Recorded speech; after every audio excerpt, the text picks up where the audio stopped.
Meskipun Bondowoso hanya sebuah daerah kecil di Jawa Timur, Belanda juga menghadapi rakyat yang menolak kerjasama dengan mereka.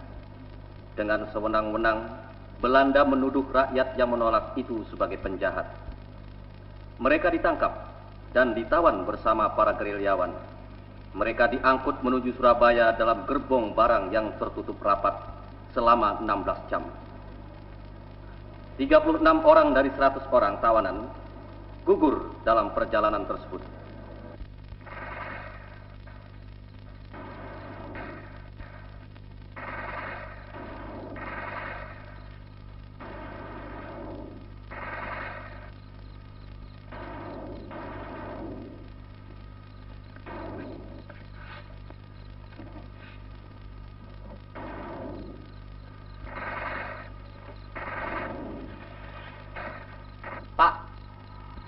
Itu pasukan Mas Hasim yang melawan Belanda. Di daerah ini tidak ada pasukan yang lain.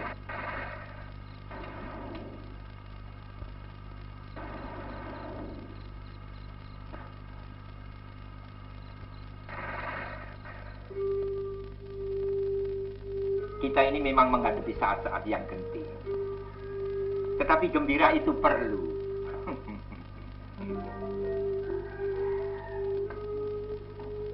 Pak Nasuka.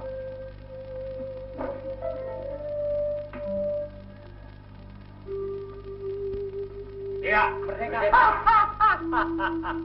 Orang-orang yang dicari Belanda ada di sini semua. Pantas. Di desaku sudah dimasuki Belanda. Pemuda-pemudaku 6 orang yang ditangkap. Bajingan. Di kota ada juga penangkapan-penangkapan. Ayo, duduk Pak Nasuka. Kelihatannya Belanda ada maksud dengan penangkapan-penangkapan itu. Bukan sekedar mencari tentara. Terangkan lagi Pak Suko, apa kemauan Belanda itu? Di kota ada berita, katanya pemerintah Belanda itu akan memberikan kemerdekaan kepada bangsa Indonesia. Hah? Memberi kemerdekaan? Kita kan sudah merdeka bangsa. Dengarkan dulu. Tentara Belanda menduduki kota-kota untuk mengusir para pengacau. Dan menurut mereka, tentara Republik itu sebaiknya menyerah saja. Para anggota tentara yang menyerah akan ditampung baik-baik. Tetapi apabila tidak mau, ya terpaksa mereka akan ditindak dan ditumpas. Wah, mau ditumpas? Pasukan Hasim mau ditumpas bangsa. Pasukan Republik mau ditumpas. Cerita Pak Suko ini bernada tidak memihak Republik. Warno, kau dengar dulu. Kau masih anak muda, keponakanku lagi. Aku juga Republik, itu jangan khawatir. Warno, dengar dulu cerita Pak Suko sampai habis. Iya, Dicari. Kita perlu dengar semuanya dulu. Maaf Pak Suko, maaf. Baik, aku teruskan. Yang menjadi masalah kita sekarang, sebenarnya masalah keselamatan kita semua. Ini yang harus kita pikirkan. Misalnya, Belanda itu tidak tahu bahwa Hasim, pemimpin pasukan Republik itu anakmu Hamzah. Barangkali juga sudah tahu bahwa Pak Suko itu famili Pak Hamzah. Famili Hasim. Kalau mereka menyelidiki, pasti akan tahu. Jadi, bagaimana agar di desa ini atau di desa-desa lain tidak terjadi pertempuran-pertempuran. Nantinya, yang akan menjadi korban, rakyat kecil yang tidak berdosa. Ini yang ingin kubicarakan dengan Hamzah. Kebetulan, Pak Samud dan Pak Nasuka sama-sama kepala desa ada di sini. Kalau didengar, omongan Pak Suko ini, aku cocok. Tapi aku kurang sreg. Bagaimana Pak Hamzah?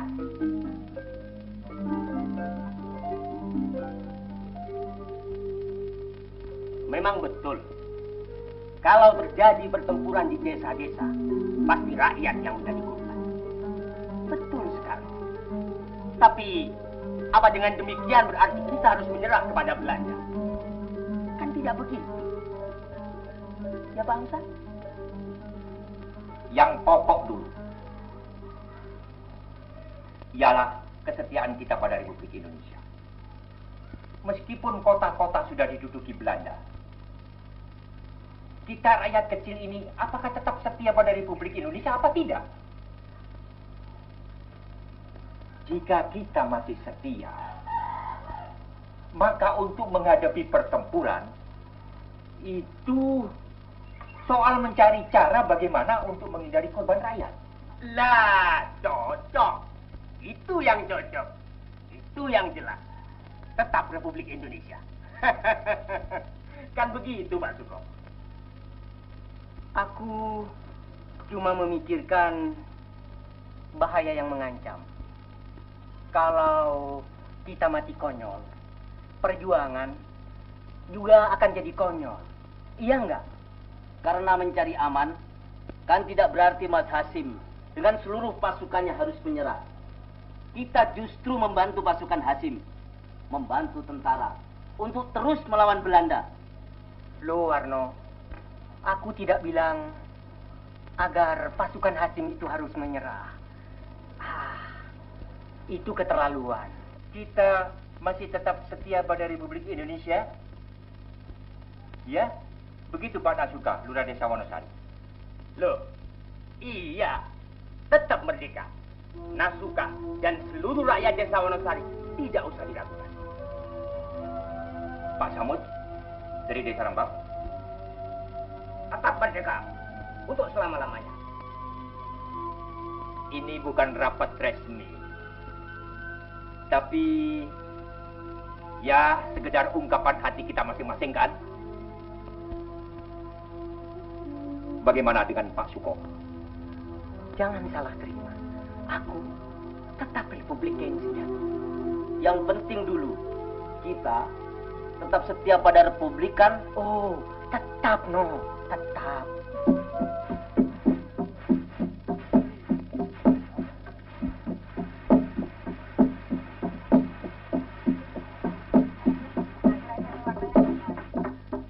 Itu pisang tidak bisa dibawa. Di tempat hasil sana ada juga pisang. Oleh-oleh untuk orang sakit. Ini kan pisang dari kebun sendiri. Kalau di sana kan dari kebun orang. Yang luka dalam pertempuran itu apa hanya Mas Hasim sendiri, Pak? Apa ada dokternya? Barangkali ada dokter dari kota. Mumpung pagi, ayo cepat kita berangkat. Merdeka! Merdeka!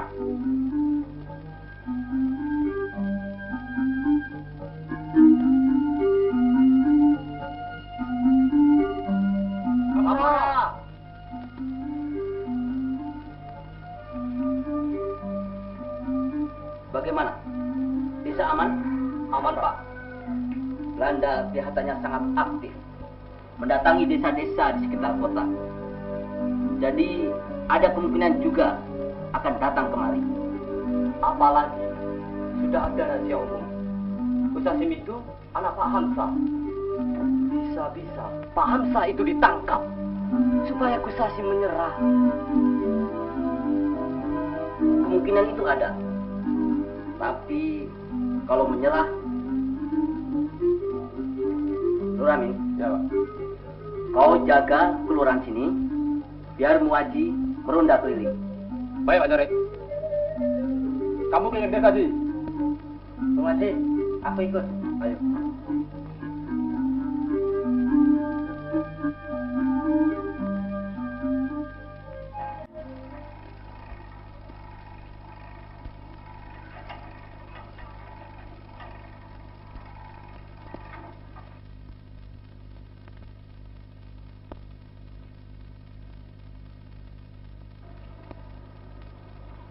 Lurahmu ada, no? Pergi, Pak Suko. Loh, pergi kemana?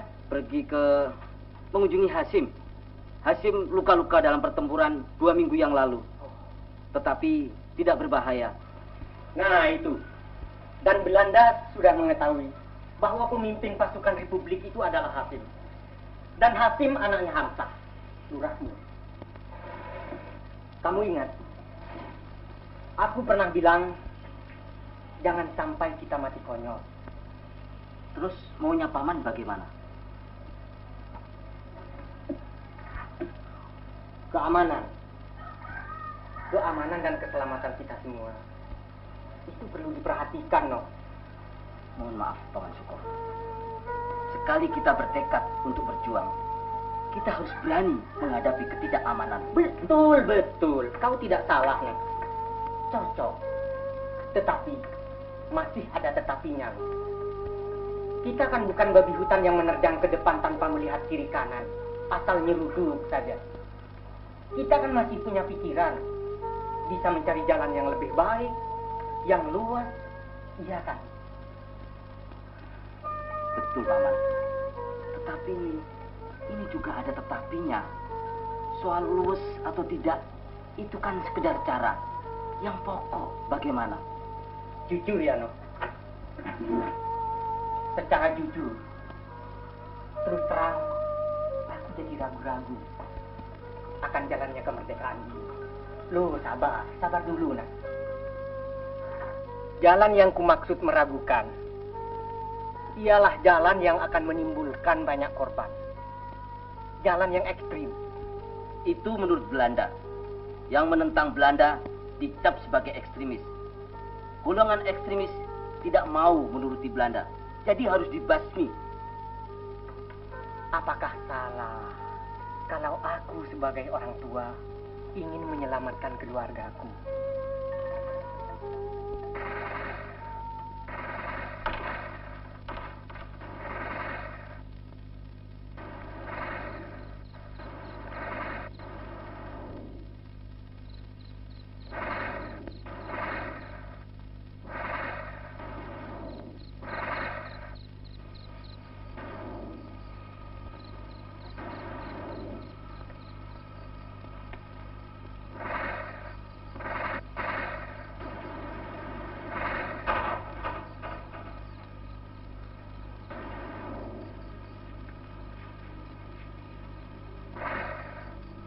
Mas Hasim, pertempuran lagi.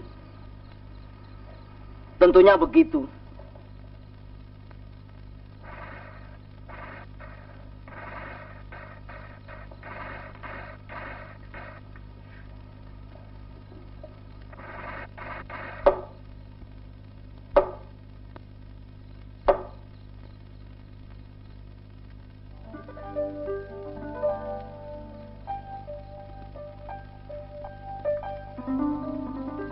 Sebentar, ada perlu penting.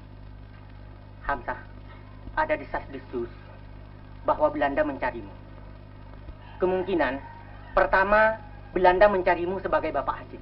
Jadi, kau akan ditangkap, Hamzah. Kemungkinan kedua, Belanda ingin mengajakmu untuk berunding. Berunding? Kalau mau ditangkap, aku bisa mengerti. Begini, ini baru kabar angin. Belanda ingin menghubungi orang-orang yang berpengaruh. Memang, kita ini tetap setia kepada Republik. Tapi apa salahnya bila kita dengarkan dulu apa yang menjadi kemauan Belanda? Kemauan Belanda kan mau menghancurkan Republik dan kembali menjajah Indonesia. Mengerti. Karena sudah diketahui bahwa kamu itu bapaknya Hasim. Bahwa kamu itu orang yang berpengaruh. Ditambah jelas tempatnya di desa Bendualum sini. Maka untuk muslihat, apa salahnya bila kita layani berunding dengan Belanda?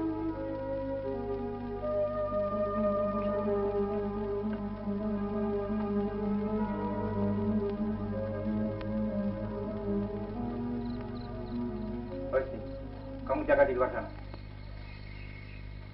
Yang mau dirundingkan dengan musuh itu apa, Paman? Kita temui dulu untuk mengetahui apa mau mereka.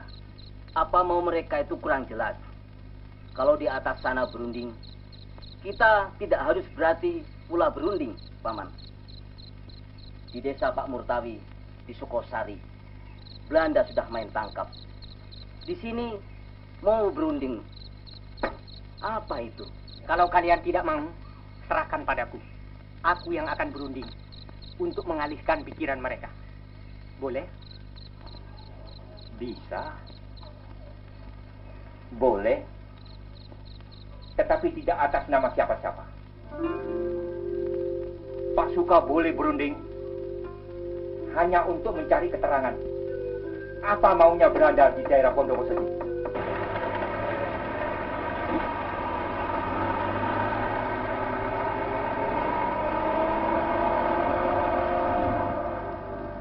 Ada Belanda. Belanda telah masuk desa. Warno,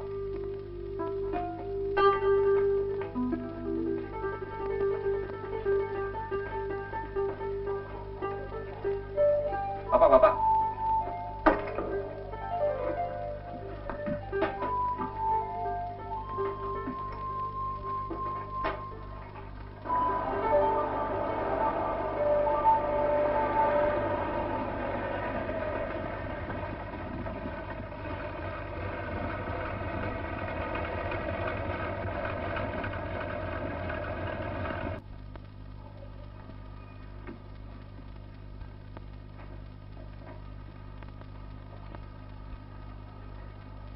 Selamat siang.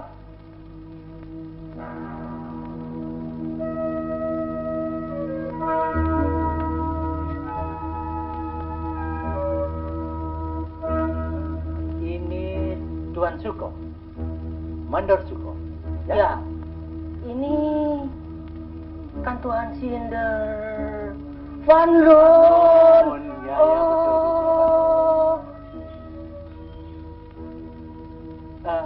Ini keponakan saya, Tuan. Kenalkan, Warno namanya.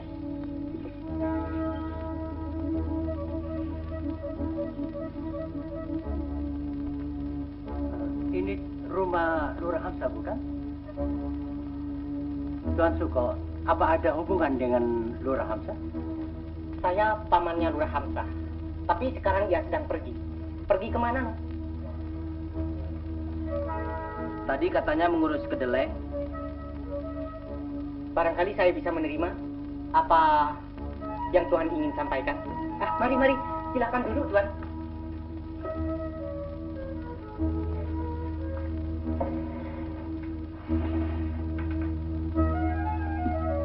Yang ingin saya sampaikan sebenarnya bisa penting, tapi juga tidak bagi Bapak Hamzah. Itu tergantung kepada pendirinya, Bapak Hamzah. Dan karena Bapak Suko berada di sini, barangkali bagi Bapak Suko juga bisa penting. Tergantung. Saya menjadi orang penting tergantung yang bagaimana itu, Tuan Lun. Ya, betul-betul menjadi orang penting. Sri Ratu Wilhelmina pernah memberi janji untuk selalu bersekitar bagi warga Indonesia.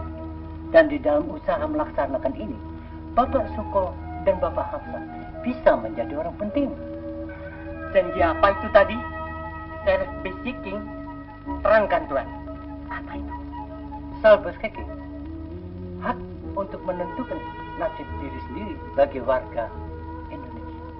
Loh, Indonesia kan sudah merdeka. Apalagi perlunya hak menentukan nasib diri sendiri itu. Merdeka yang saudara maksud itu adalah kekacauan. Merdeka saudara itu dikuasai oleh kaum ekstremis yang katanya membela kemerdekaan. Coba saudara saksikan sendiri warga desa yang ingin hidup tenang, damai, tentram, menikmati bagaimana padi tubuh digelisahkan oleh kaum ekstremis yang katanya membela kemerdekaan. Itu bukan membela kemerdekaan, tetapi merusak penghidupan rakyat. Ini tentara kerajaan tidak suka. Justru karena tentara kerajaan datang, keadaan menjadi kacau. Warno, sopanlah terhadap tamu kita. Tuan ini lemah lembut, tetapi sebenarnya ingin membawa kembali penjajahan. Ia mengadu domba, Paman. Tuan Suko, saya tidak suka menghadapi bermusuh. Saya datang berhati baik-baik.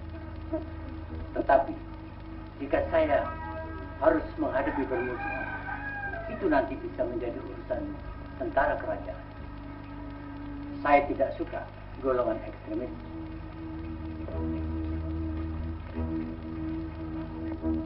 Maafkan, Tuan. Maafkan. Ya, saya mengerti, Tuan Suko. Dan harap Tuan Suko mengerti saya. Bukan? Oh ya, baiknya kita bicara di kantor saya saja. Alamatnya rumah di sebelah markas tentara kerajaan. Tanya saja Pandu. Di sana kita bisa bicara lebih tenang dan bertukar pikiran. Baik Tuan Lun.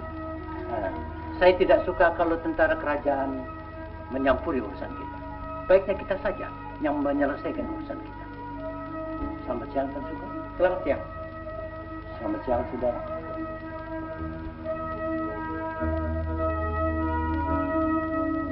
Beritahu Rasim, kalau masih kurang kirim kabar saja ya. Beras ini semuanya ada 1 dasin. Ya Bu, tidak ada pesan-pesan untuk Pak Azim. Yang suka Pak.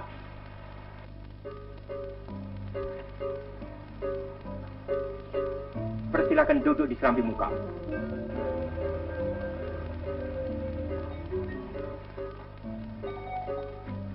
Minta berita-berita baru. Begitu saja. Ya Pak. Hasim akan mengerti. Cepat, angkut barang-barang ini. Siap Pak. Ayo.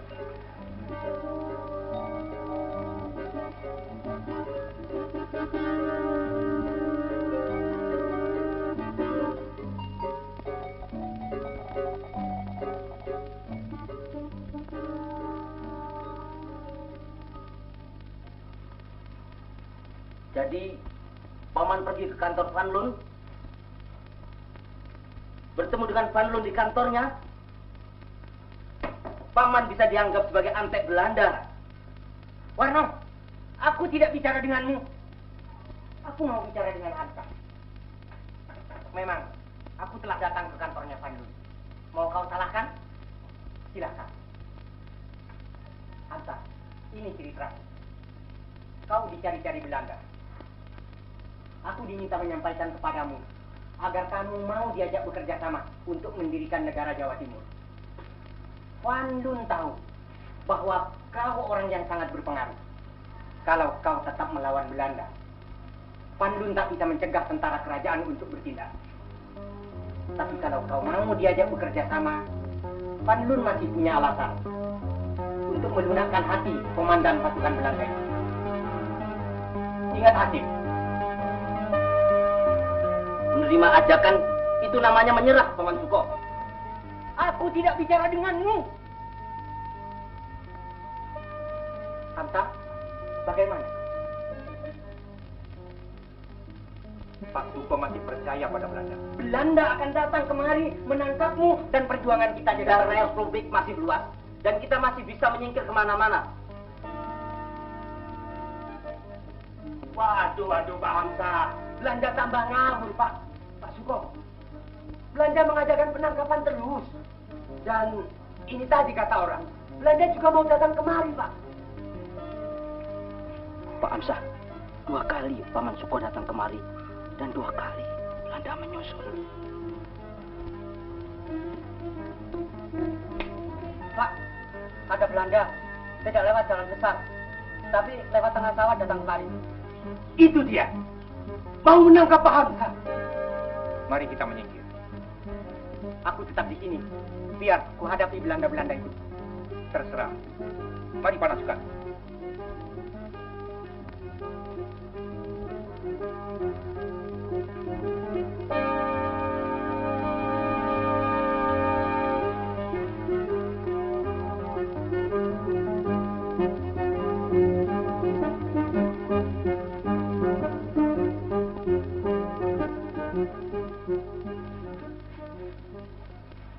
Desa sudah dikepung.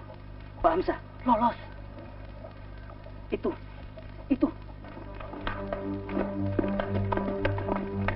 Aku tidak mau mengkhianati perjuangan bangsaku. Aku tidak mau jadi budak Belanda.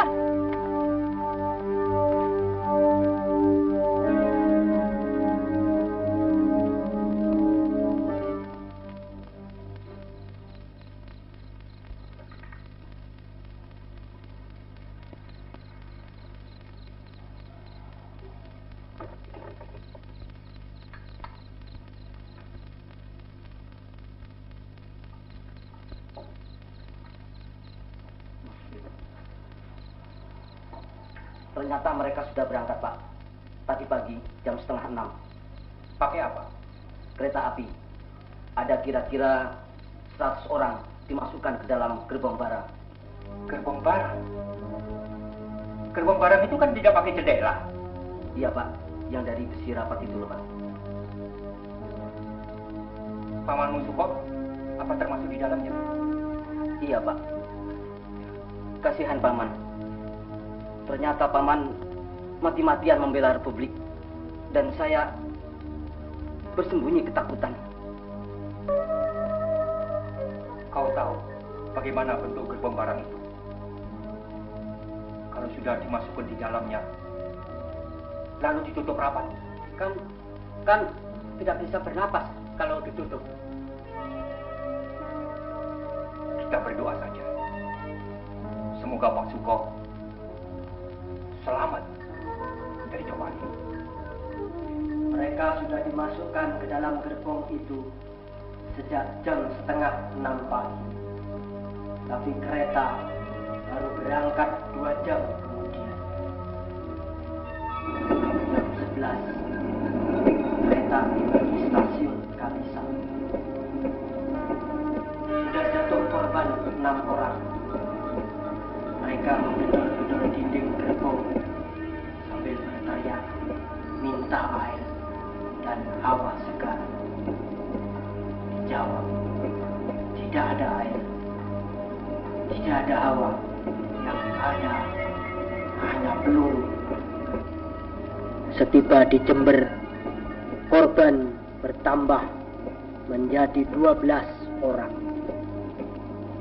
Tiba di Kelakah, agak mendingan karena turun hujan yang memberikan sedikit kesegaran.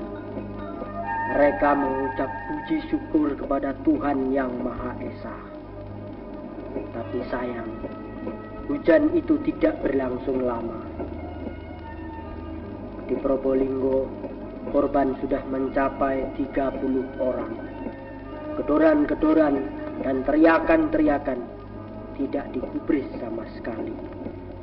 Seluruh tawanan berjumlah 100 orang. Dibagi dalam 3 gerbong. Yang pertama berisi 36 orang. Yang kedua 34 dan yang ketiga 30 orang. Mereka disekap selama 16 jam tanpa makan, tanpa minum, tanpa hawa segar dan saling berdesakan. Jam 10 malam kereta api memasuki stasiun Wonokromo. Tidak terdengar lagi gedoran-gedoran maupun teriakan-teriakan dari dalam gerbong. Dan ketika gerbong-gerbong itu dibuka, 36 sudah menjadi mayat dalam keadaan yang sangat menyedihkan. Hangus seperti habis dipanggang. Tidak seorang pun keluarga di kampung yang tahu di mana mereka itu dikuburkan. Sedang mereka yang masih hidup, keadaannya sudah sangat kritis sekali. Tanggal berapa meninggalnya Paman Suko gerbong maut? 23 November 1947.